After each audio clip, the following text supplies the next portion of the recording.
तो हेलो दोस्तों, आपका स्वागत है आपके अपने चैनल तपेश क्लासेस में। तो आज हम बात करेंगे विशिष्ट प्रतिरोध क्या है होता है एंड विशिष्ट चालकता क्या होता है। ठीक है, तो सबसे पहले विशिष्ट प्रतिरोध को समझने से पहले एंड विशिष्ट चालकता को समझने से पहले हम समझते हैं प्रतिरोध क्या होता है एंड चालकता क्या होती है। जैसा कि मैंने लास्ट क्लास में बता दिया था, वैसे प्रतिरोध क्या होता है एंड चालकता क्या होती है। तो रिवीजन के तौर पे हम इसको बता देते हैं कि प्रतिरोध क्या होता है। मानो एक तार है, क्या है, एक तार है, इस तार में धारा बह रही है, क्या धारा, इस तार में हमने बैटरी से जोड़ दिया तो इसमें क्या धारा बहेगी, इसमें करंट आएगा, सबको पता है। बट लेकिन क्या होता है कि तार में कुछ रुकावट, इस धारा जब धारा बहती है तो उसमें कुछ रुकावटें भी आती हैं, जहाँ पे करंट थोड़ा कम हो जाता है तो उसे बोलते हैं रुकावट। क्या बोलते हैं? रुकावट। जो धारा में ये जो रुकावट आ रही है, क्या रुकावट, जो धारा में जो रुकावट आते हैं उसको ही प्रतिरोध बोलते हैं। क्या बोलते हैं? प्रतिरोध। अब ध्यान से देखिएगा दोस्तों, अब जितना बड़ा तार लूंगा, जितना बड़ा तार लूंगा तो ये क्या होगा, आर। प्रतिरोध को रिप्रेजेंट करते हैं आर से। किससे? आर से। ये अब ये लगा है अनुक्रमानुपाती। क्या? अनुक्रमानुपाती। ठीक है, अब जितना बड़ा तार होगा, मतलब कि जितना ज्यादा लंबा तार होगा, मतलब तार की लंबाई, और उतना ज्यादा क्या होगा, प्रतिरोध। जितना ज्यादा प्रतिरोध होगा उतनी ज्यादा तार की लंबाई होगी। जितना तार छोटा होगा उतना ही उसमें प्रतिरोध कम होगा। अब एक बात दोस्तों ध्यान से देखिएगा, अब मैं बताने वाला हूं कि अनुप्रस्थ काट का क्षेत्रफल होता क्या है। जैसे इस मार्कर को देखिएगा, इसका जो ये आपको ये वाला जो सरफेस दिख रहा है, ये वाला जो आपको सरफेस दिख रहा है, ये मोटा वाला, इसको बोलते हैं अनुप्रस्थ काट का क्षेत्रफल। क्या बोलते हैं? अनुप्रस्थ काट का क्षेत्रफल। यदि मैं इस मार्कर को और तान दूं, यदि वैसे तनेगा नहीं पहले किसी में तान दूं तो ये यहाँ पे ये कैसा हो जाएगा, पतला हो जाएगा। उसमें इस टाइम जो प्रतिरोध होगा इस टाइम तो मीडियम होगा, पर लेकिन इसको अनुप्रस्थ काट के क्षेत्रफल को कर दूं कम, और इसको कम करूंगा तो ये तनेगा, तो मतलब कि प्रतिरोध ज्यादा और अनुप्रस्थ काट का क्षेत्रफल कम। तो आर व्युत्क्रमानुपाती होता है अनुप्रस्थ काट के क्षेत्रफल के।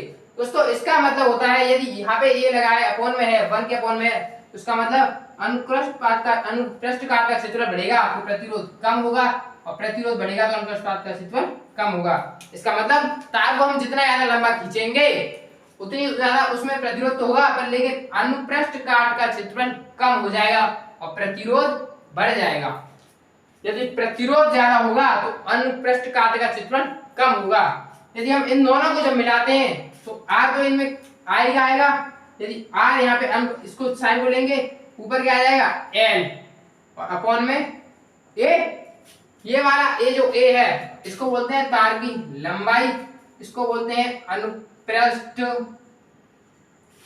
काट का क्षेत्रफल। अनुप्रस्थ काट का क्षेत्रफल। जो इस मार्कर का ये जो वाला सरफेस है इसको बोलते हैं अनुप्रस्थ काट का क्षेत्रफल। अब ध्यान से देखिएगा, जब हम इसको हटाते हैं, प्रोपोर्शनल को हटाते हैं तो एक साइन आता है जिसको बोलते हैं, यहाँ पे कांस्टेंट आएगा, जिस कांस्टेंट का नाम होता है रो। आपने इस साइन को देखा होगा, इस साइन को बोलते हैं रो, और ऊपर क्या है, एल, अपॉन में है ए। इस रो को बोलते हैं दोस्तों विशिष्ट प्रतिरोध। इस रो को क्या बोलते हैं? इस रो को ही बोलते हैं विशिष्ट प्रतिरोध। अब यहां से हम रो का फॉर्मूला निकालेंगे, रो का मतलब है विशिष्ट प्रतिरोध। तो आप निकाल सकते हो, आर यहाँ पे मल्टीप्लाई में आ जाएगा ए, और अपॉन में आ जाएगा एल, इक्वल हो जाएगा ये रो। ये रो क्या है? विशिष्ट प्रतिरोध। तो रो बराबर होता है R into A upon L, ये होता है विशिष्ट प्रतिरोध। तो दोस्तों समझ में आया होगा आपके विशिष्ट प्रतिरोध होता क्या है। तो अब इसकी डेफिनेशन लिखते हैं। इसकी डेफिनेशन क्या होती है विशिष्ट प्रतिरोध? अब ध्यान से देखिएगा, यदि हम इसको तार मान, यदि इस तार की लंबाई कर दूं 1 सेंटीमीटर, यदि तार की लंबाई, यदि हम इस तार की जो लंबाई कर दें वो कर दें 1 सेंटीमीटर, तार की लंबाई कर दें 1 सेंटीमीटर, और ये क्या है, अनुप्रस्थ काट का क्षेत्रफल। जब इस एरिया को कर दें, एरिया क्या होता है 1 सेंटीमीटर, यहाँ पे स्क्वायर आएगा, एरिया का जो यूनिट होता है स्क्वायर में आता है, तो इसका होता है तार की लंबाई 1 सेंटीमीटर कर दें, उसको एरिया अनुप्रस्थ काट का क्षेत्रफल 1 सेंटीमीटर स्क्वायर कर दें, तब इसका जो प्रतिरोध होगा, तब इसका प्रतिरोध होगा ए के करने पर, तब इसका क्या प्रतिरोध, तो उस प्रतिरोध को ही विशिष्ट प्रतिरोध कहते हैं। उस प्रतिरोध को ही विशिष्ट प्रतिरोध कहते हैं। यदि कोई पूछे आपसे विशिष्ट प्रतिरोध होता क्या है, तो कहना तार की लंबाई 1 सेंटीमीटर कर दें और एरिया 1 सेंटीमीटर स्क्वायर कर दें तो उस प्रतिरोध को ही विशिष्ट प्रतिरोध कहते हैं। और उसका फॉर्मूला वो लिखा हुआ है rho equal R multiply A upon क्या है एल, ये होता है विशिष्ट प्रतिरोध का फॉर्मूला। तो दोस्तों ये तो समझ में आ गया होगा, पर लेकिन अब हम इसको समझाते हैं कि विशिष्ट चालकता होती क्या है। तो ध्यान से देखिएगा दोस्तों,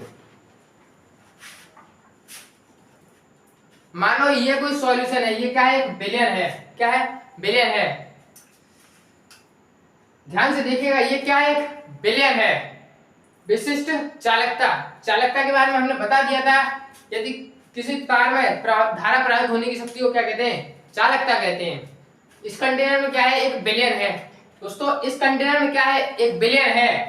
यदि इस कंटेनर में क्या है विलयन है, यदि आप देखो इस विलयन का आयतन, यदि एक विलयन का आयतन 1 सेंटीमीटर क्यूब हो, यदि एक विलयन का आयतन 1 सेंटीमीटर क्यूब हो तो उसकी चालकता को विशिष्ट चालकता कहते हैं। मैंने क्या कहा, यदि किसी विलयन का आयतन 1 सेंटीमीटर क्यूब हो तो उसकी चालकता को विशिष्ट चालकता कहते हैं। और इसका जो फॉर्मूला होता है इसको रिप्रेजेंट करते हैं, प्रदर्शित करते हैं कप्पा से।